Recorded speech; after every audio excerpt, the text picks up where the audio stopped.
안녕하세요 여러분. 오늘은 9번째 시간입니다. 지금 저희들은 복음이라는 큰 주제를 나누고 있습니다. 창조에 대해서, 타락에 대해서, 그리고 그리스도가 하신 일에 대해서 나눴고요. 오늘부터는 새로운 탄생에 관한 이야기를 3번에 걸쳐서 나눠서 여러분과 나누려고 합니다. 성경 말씀 한 구절 읽겠습니다. 로마서 10장 9절. 내가 만일 내 입으로 예수를 주로 시인하며 또 하나님께서 그를 죽은 자 가운데서 살리신 것을 내 마음에 믿으면 구원을 받으리라. 아멘. 우리가 지금 복음에 관해서 얘기할 때 하나님께서 인간을 어떤 존재로 만드셨는가, 그리고 인간의 실패와 그 실패의 결과들에 대해서 이야기를 했고, 그래서 하나님이 직접 인간이 되셔서 무슨 일을 하셨는가를 우리가 지난 시간까지 나눴습니다.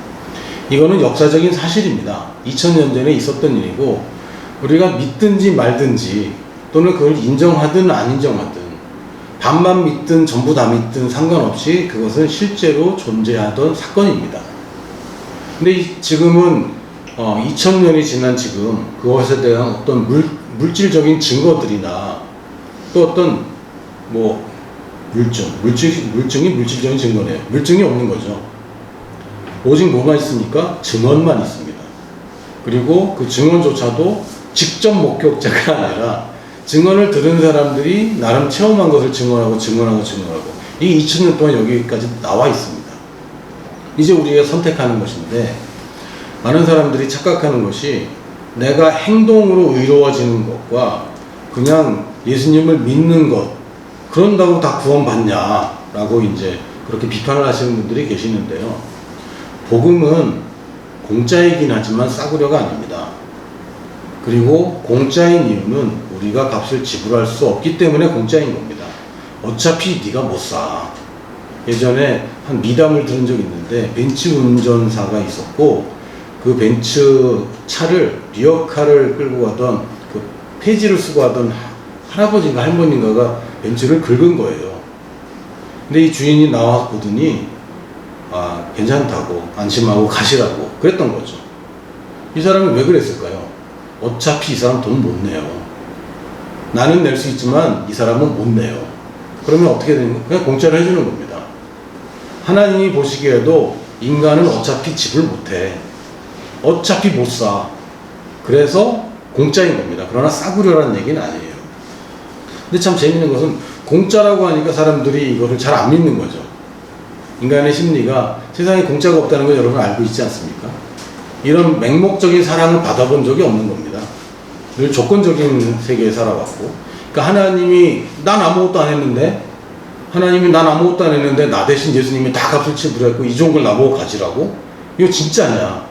공짜니까 사람들이 더 어려워지는 거예요. 그러나 종교는 사람들의 사람들의 그 생각이랑 이런 반응들을 훨씬 더 잘 끌어낼 수 있습니다. 왜냐면 뭔가를 하게 시키는 거죠. 구원을 받기 위해서 뭔가를 하라고. 아닙니다. 그러나 그것은 거짓말이에요. 그렇게 한다고 되는 게 아닙니다. 어차피 이건 우리의 역량을 벗어나는 일이기 때문에 제가 한 푼, 두 푼 더해봤자 아무 효과가 없어요. 여러분, 바다에 양동이로 물을 한 바가지 더 붓는다고 해서 바닷물이 넘칠 리도 없고요. 퍼낸다고 그게 줄어들지도 않습니다. 어차피 소용없는 일입니다. 어차피 여러분이 동해 물이 마르도록 할 수가 없어요. 그렇죠? 그건 우리가 할 수 있는 게 아닙니다. 그러다 보니까 사람들이 이제 이걸 받아들이기 더 힘들어 하는데, 저한테 좋은 예가 하나 있어요. 뭐냐면, 왕자님과 결혼하는 법, 요새는 또 이제 공주님과 결혼하는 법, 디즈니 세계가 약간 이제 남성 편향에서 여성 쪽으로 좀 많이 움직인 것 같습니다. 예전에는 다 왕자님이랑 결혼하는 게 이슈였거든요. 근데 요새는 공주님이랑 결혼하는 게 이제 이슈더라고요. 라푼젤도 그렇고 최근에 재개봉한 알라딘 같은 경우도 공주랑 결혼하는 거더라고요. 그지가. 도둑 그지가. 어쨌든 방법이 있습니다. 왕자님이나 혹은 공주님이랑 결혼하는 아주 획기적이고 쉬운 방법이 있어요. 누구나 다 가능한 방법이 있습니다. 뭐냐면요, 지금은 또 이제 드라마에서 왕자가 없으니까 재벌 2세와 결혼하는 법, 재벌의 딸과 재벌의 아들과 결혼하는 법, 이게 이제 드라마를 통해서 굉장히 많이 소개가 됐는데 정말 그 정확한 방법입니다. 그 드라마 보면은 일단은 그 와인이나 진한 커피나 이렇게 좀 되게 얼룩지는 거를 쟁반에 받치고 모퉁이를 돌아야 돼요. 모퉁이를 도는데 이 재벌 2세랑 부딪히는 거죠. 그리고 재벌 2세는 하얀 와이셔츠를 꼭 입고 있습니다. 그리고 여기에 확 묻는 거죠.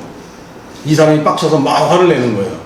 그랬더니 이 사람이 그 실수한 사람이 처음에 죄송합니다 이러다가 계속 막 너무 막 이렇게 하니까 이 여자가 이제 자기는 가진 거 없고 흑수저지만 그 자존심이 상하니까 따귀를 때립니다. 그랬더니 이 재벌 2세가 따귀를 맞더니 휙 돌아가요. 돌았다가 막 쳐다보면서 하는 말이, 나를 때린 건 돌아가신 우리 엄마 다음엔 네가 처음이야. 결혼하자. 이렇게 됩니다. 공식이죠. 외우세요. 그러면 이제 이 여자가 뭘 하면 됩니까? 예스하면 됩니다. 왕자와 결혼하는 법은 청혼할 때 예스하면 되는 거예요. 물론 청혼하게 하는 방법은 불가능이에요. 그건 아무나 못합니다. 왕자가 선택하는 거니까. 근데 백설공주만 봐도 자기가, 여러분, 그 이상한 할머니가, 못생긴 할머니가 사과를 주면 그거 먹어도 됩니까? 안 됩니까? 이 백설공주, 이 사람 좀 뭔가 좀 나사가 빠진 사람 같습니다. 남이 주는 걸 덥석 먹어요. 그러고 죽죠. 자기가 잘못해서 죽어놓고 그냥 누워 있습니다. 근데 왕자가 알아서 찾아오고 왕자가 알아서 살려주죠. 그리고 결혼하자고 그럴 때 백설공주 네 하고 따라가면 끝. 해피엔딩. 이런 거예요.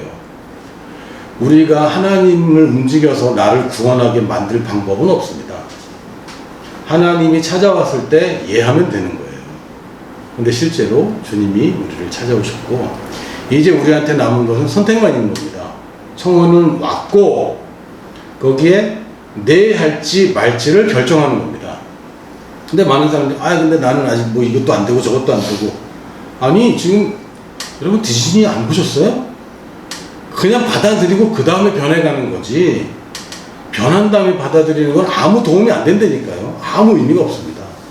그리고 이 공주는 왕궁에 가면 왕궁의 법도를 그때부터 배우는 거지, 왕궁 밖에서 법도를 배워서 공주가 되는 방법은 없어요.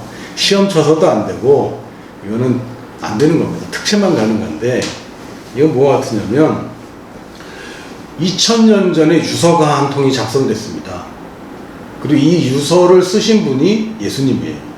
예수님이 피로 유서를 쓰고 나의 모든 유산을 이 사람한테 물려준다고, 모든 저주에서 벗어날 뿐만 아니라 이제는 하나님의 아들된 유산을 모두 물려주겠다고, 이 사람에게 물려주겠다고 모든 서명까지 다 끝났는데 맨 마지막에 유산의 상속자 이름만 없는 유서가 2000년 전에 쓰여졌고 오늘 나한테 이게 온 겁니다. 여기다 내 이름을 쓰는 거예요. 단지 이것만 남은 겁니다. 예수님이 다 했습니다. 내가 하는 일은 내가 이름 쓰고 서명하는 겁니다.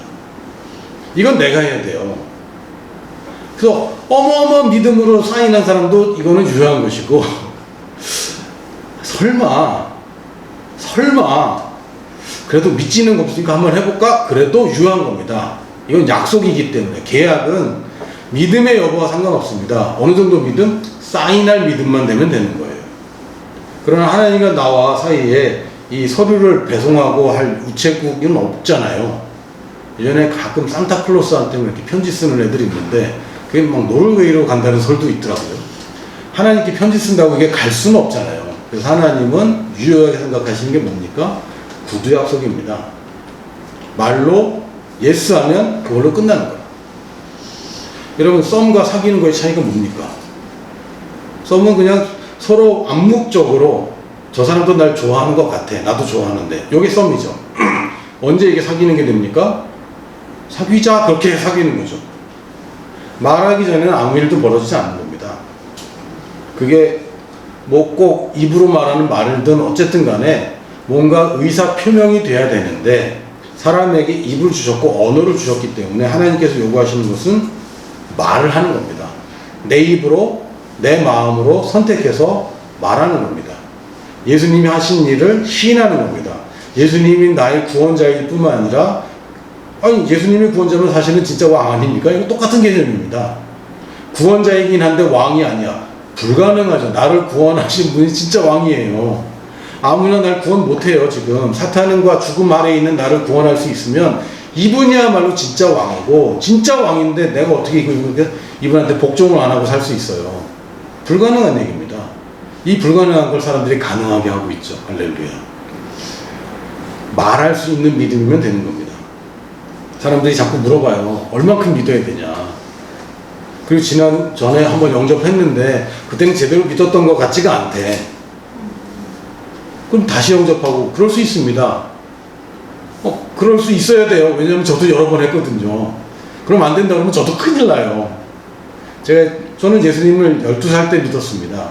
초등학교 5학년 때부터 예수님을 믿었고, 그다음 어느 날 대학에 가는데 아마 그 기독교 서클에 있는 그 형제들이었던 것 같아요. 제가 벤치에 앉았는데 와서 이렇게 얘기를 하자고 하더라고요.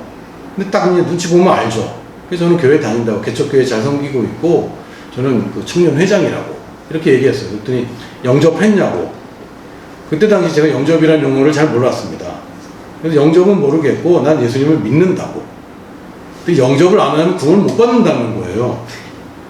아니 성경이 예수님을 믿으면 구원받는다고 그랬는데, 영접이 뭡니까? 믿고 시인하는 게 영접이에요. 근데 이분들이 이제 영접이라는 용어를 가지고 얘기를 하니까 제가 혼란이 온 겁니다. 그래서 한동안 계속 논쟁을 하고 집에 왔는데 불안하잖아요. 구원 못 받았으면 어떡해. 그럴 때는 어떻게 하죠? 일단 방문을 잠가야죠.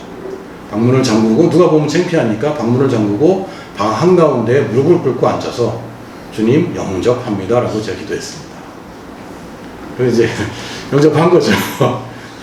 근데 뭐 한 달인가 뭐 좀 더 지났을 때 또 누군가가 온 겁니다. 그때 그 사람들이 아니에요. 저보고 영접했냐고 물어보더라고요. 그래서 교회 다니고, 교회 다니고 예수님 믿는다고. 영접했냐고 해서 제가 영접했다고. 언제 했냐고. 그래서 아니 뭐 한두 달 된 것 같은데, 그랬더니 그걸 어떻게 잊어버릴 수가 있냐고. 그걸 어떻게 잊어버리냐고. 제대로 한 게 아닌 것 같다고. 아니라고. 나는 예수님을 믿고 있고 성경에서 말하는 대로 주님이라고 시인했다고, 영접했다고. 그런데 이분들이 그렇게 영접하면 뭐 안 된다는 식으로 얘기를 하는 거예요. 그래서 난 아니라고 싸우는데 집에 오니까 또 불안하잖아요. 그래서 제가 다시 문을 걸어 잠그고 방 가운데 무릎을 꿇고 앉아서, 실제로 그랬습니다. 실제로 예수님 제가 제대로 영접합니다. 이렇게 영접을 했어요.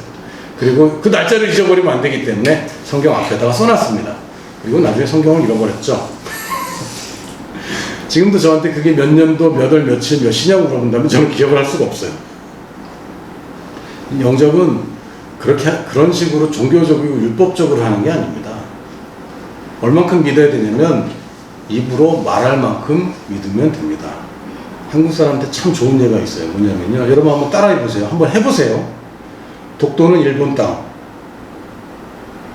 하신 분들도 있고 못 하신 분들도 있을 텐데 대부분 못 하더라고요.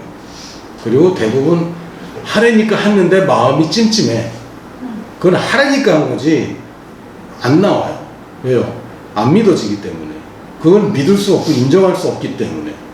예수님을 주님으로 인정하는 거는 쉬운 거라고 생각하는데 그거 굉장히 어려운 겁니다.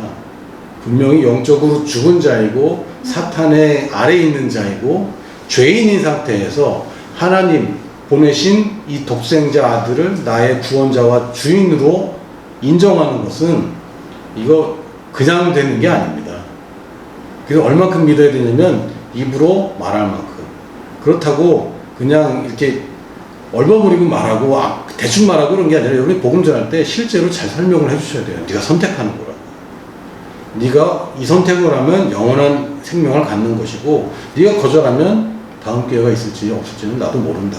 이렇게 살짝 겁을 주지는 마시고 있는 그대로 말씀을 해주세요. 그리고 이분이 선택을 하면 그날부터 이 영생이 시작되는 거예요. 왜냐하면 사인했기 때문에. 여러분은 그 속아서 사인해 본 적 없어요? 덜컥 계약해 본 적 없어요? 있을 수 있거든요. 그러면 그때는 잘못한 거라고. 그런다고 계약이 파기됩니까? 안 됩니다. 여러분 결혼을 해보신 분들은 이해하실 텐데 믿어져서 결혼하는 거 아닙니다. 믿기로 결정한 거지. 정말 믿어지는 거 아니거든요. 믿기로 결정하는 겁니다. 그리고 계약을 하면, 결혼 서약을 하면 법적으로 결혼이 혼인신고가 되면 그때부터는 부부인 것이고, 내가 아무리 일방적으로 그걸 떠나고 싶어도 상대방이 허락하지 않는 한 이혼조차 성립되지 않습니다. 내가 예수님을 그 유서를 받아서 거의 사인했는데 이건 쌍방간에 계약한 거잖아요. 그렇기 때문에 내가 아무리 그걸 지우고 싶어도 이쪽에서 허락을 안 해주면 이 계약이 무효되지 않습니다. 여러분이 손을 놓아도 하나님이 손을 놓지 않고 있다면 이 계약은 계속 유지됩니다. 그럼 걱정하지 마세요. 여러분이 마음으로 믿고 입으로 신했다면, 어느 정도 믿었냐면 입으로 말할 만큼만 믿었다면 이 계약은 체결된 겁니다. 나중에 말을 바꿨다, 말을 바꾼다고 계약이 없어지진 않죠. 여러분 어떻습니까? 계약을 했는데 난 싫어요. 그래도 계약은 유지돼. 네가 좋고 싫고랑 상관없고 아무리 욕을 하고 아무리 부인해도 이 계약 자체가 유지됩니다. 여러분 그걸 꼭 기억하세요. 할렐루야. 다음 시간에 또 만나요.